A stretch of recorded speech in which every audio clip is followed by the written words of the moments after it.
ডিম ভেজে দিয়ে কচুর বই ঘাটি করবো। কচুর বইগুলো সিদ্ধ করে নিয়ে উপর থেকে ছাল তুলে লওয়া হচ্ছে, তাকে আজকে ঘাটি করবো এই ডিম দিয়ে।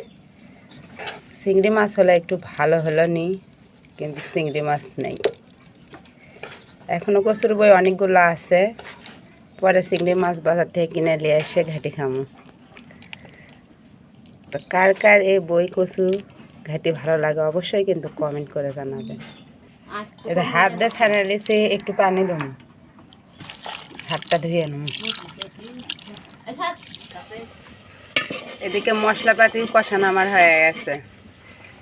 এখন এই কষা মশলার মধ্যে কচুর বইগুলো ঢেলে দেব।